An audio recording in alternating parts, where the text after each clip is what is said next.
E aí, galera, prontos para mais um bloco? Todo mundo já tomou uma água, todos hidratados?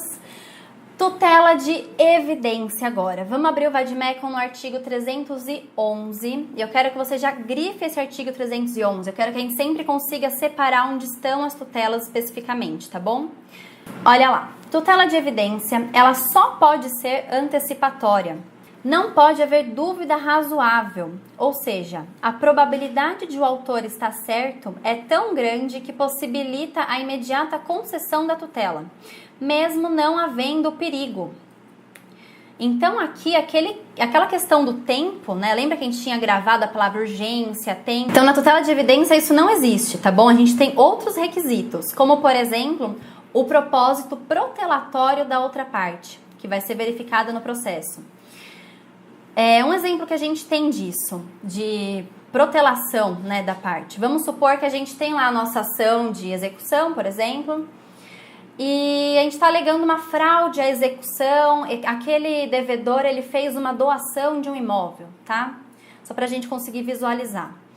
Em defesa, aquele devedor, o que ele faz? Fala, não, eu não fiz uma doação, tanto que eu tenho testemunhas de que foi uma venda e tudo mais. Onde estão essas testemunhas? Uma no Nordeste, a outra no Sul, a outra nem tá no Brasil, a gente vai ter que mandar uma carta rogatória. E aí a gente começa a tentar intimar essas testemunhas para trazer para o processo e a gente percebe que os mandados voltam negativos e começa a entender que tá rolando um propósito protelatório do réu para ser esquivada a execução. Um ponto importante, isso tem que ser verificado no processo. Tá bom? Eu não posso, por exemplo, ingressar com uma ação falando, olha, esse devedor aqui, tá? É um dano, por exemplo, uma ação de dano contra uma operadora de telefonia. Olha, esse réu, ele costuma protelar a excelência. É bem a cara dele protelar mesmo. Então, já vamos aqui me dar uma tutela de evidência, porque a gente nem corre o risco dele ficar alegando muita coisa, pedir para intimar muita testemunha. Não. Tá bom? Tem que estar acontecendo no próprio processo. Vamos dar uma lida no artigo 311.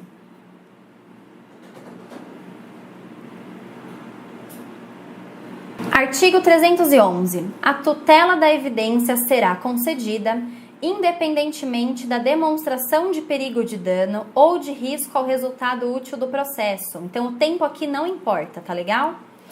Quando 1. Ficar caracterizado o abuso do direito de defesa ou manifesto propósito protelatório da parte. Foi o exemplo que eu acabei de dar.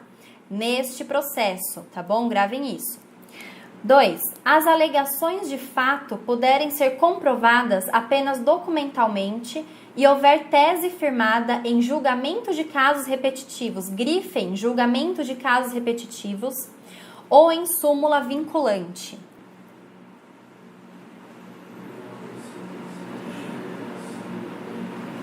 Grifaram?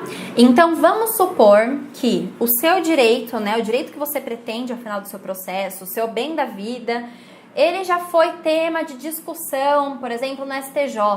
A gente teve um IRDR que já debateu esse caso, tá? Ou melhor, tem uma súmula vinculante sobre esse tema. Será que eu preciso mesmo ouvir outra parte, debater, passar pela dilação probatória?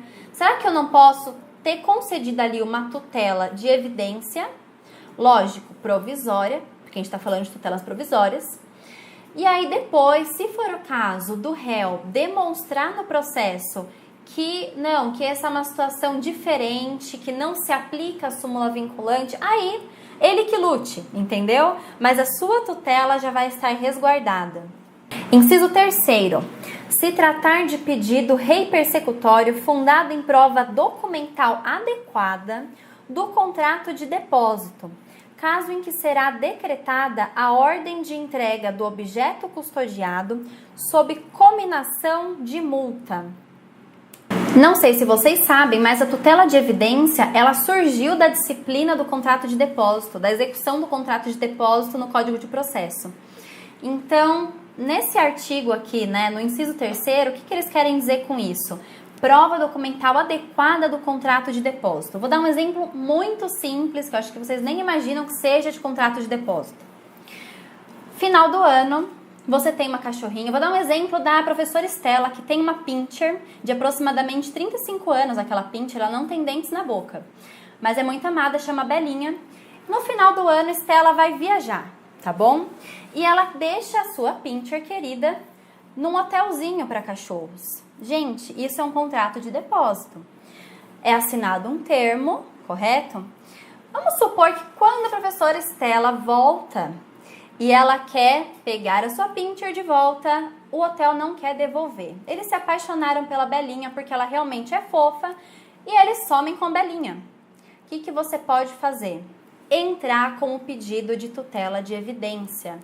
Olha, eu tenho aqui uma prova documental de que eles estão com o meu bem, semovente, Belinha, e eu quero que eles me devolvam agora, tá bom? Eu não quero esperar um processo judicial que demora 2 anos para eu ter minha tutela resguardada, certo? Então aqui é um exemplo clássico de possibilidade de pedido de tutela de evidência, tá bom? É no contrato de depósito.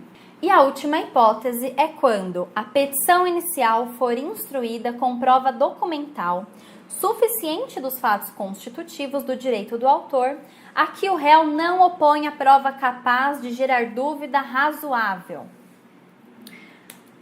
Amados, parágrafo único. Na hipótese dos incisos 2 e 3, o juiz poderá decidir liminarmente. O que significa isso? Que nas hipóteses dos incisos 1 e 4 tem que ouvir o réu, tá bom? É autoexplicativo, mas é bom deixar isso claro aqui para vocês, porque gera confusão, né? Até agora a gente falou das tutelas provisórias que a gente não intima o réu para se manifestar.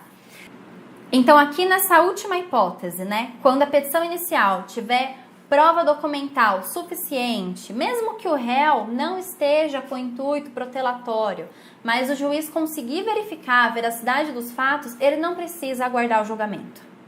Legal?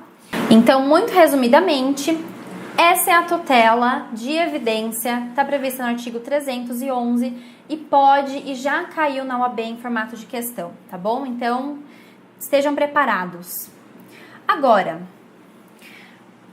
e se eu sou réu, tá? Vamos supor que na questão, no enunciado, o examinador queira saber o outro lado, tá bom? Você recebeu uma intimação para cumprimento de uma tutela de urgência ou de evidência, tá bom? Gênero tutela provisória. Como que eu me defendo? Gente, agravo de instrumento. O artigo 1015, no primeiro inciso, ele já traz, cabe agravo de instrumento. Opa, mudei o slide. Cabe agravo de instrumento contra as decisões interlocutórias que versarem sobre tutelas provisórias. Tranquilo com relação a isso, né? Acho que a gente não precisa mais discorrer, até porque não é aula de agravo de instrumento, mas é bom a gente saber qual é o instrumento de defesa.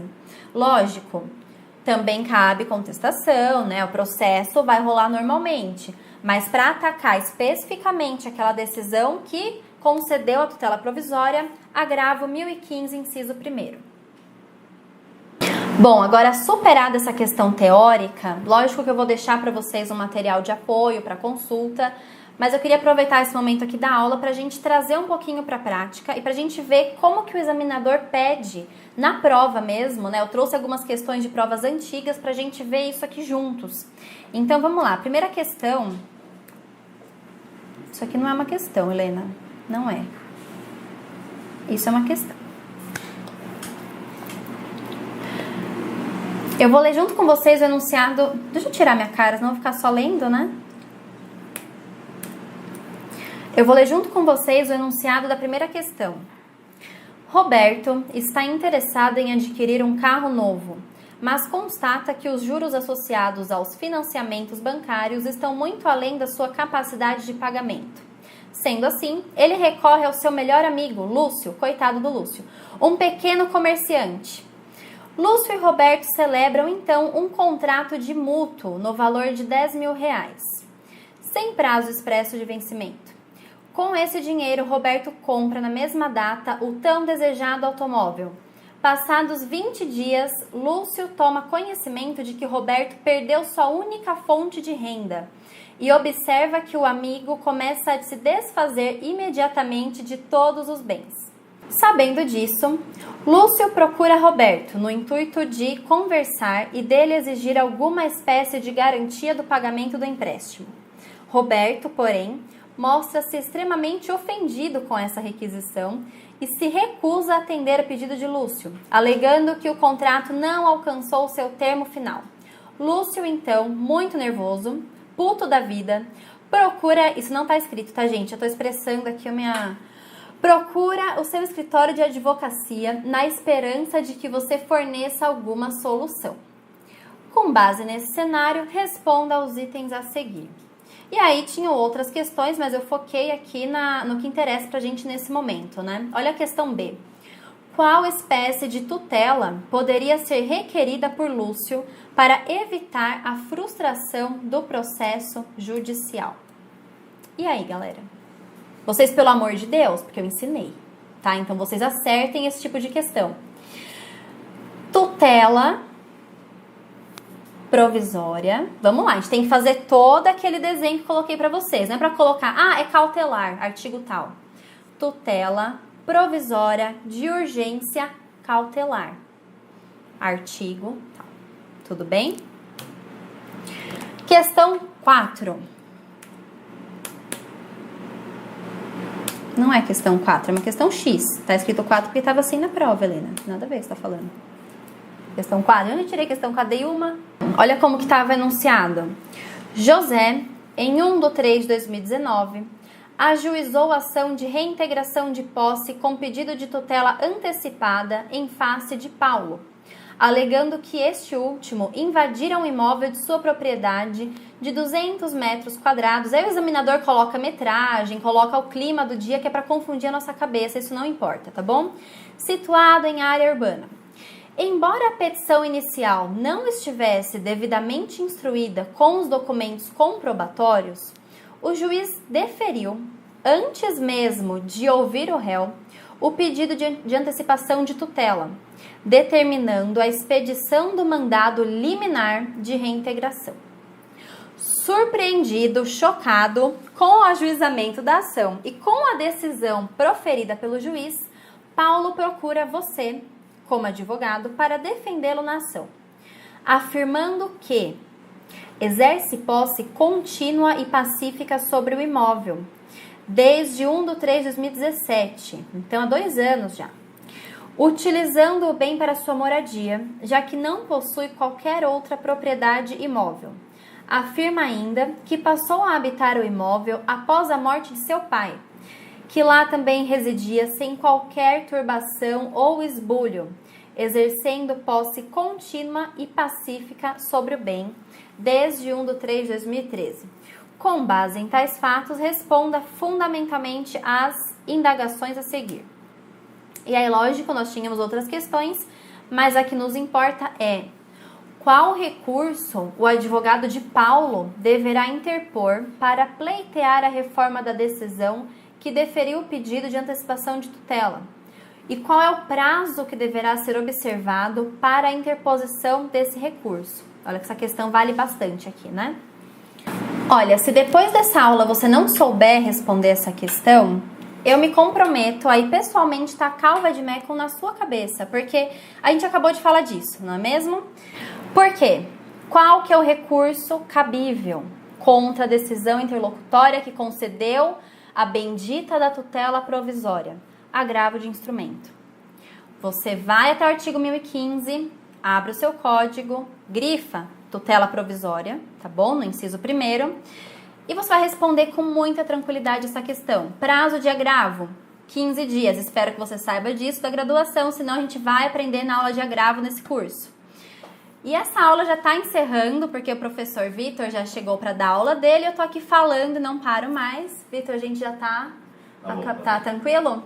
Então, tô sentindo uma pressão de Vitor aqui, porque ele quer muito dar aula dele. Mas, então é isso, galera. Muito obrigada pela atenção de vocês. Desejo boa sorte nos estudos. Vou deixar esse material de apoio aqui, tá bom? E volto depois pra gente fazer uma estrutura de peça tá bom? Dessa maldita tutela antecipada antecedente, porque ela tem requisitos que são bem chatos. A gente falou um pouquinho rápido aqui, mas na estrutura de peça a gente vai marcar o vademecum, a gente vai aprender a identificar melhor essa peça, tá legal? Então, até lá, um beijo e tchau. Chutei a câmera. Ótimo.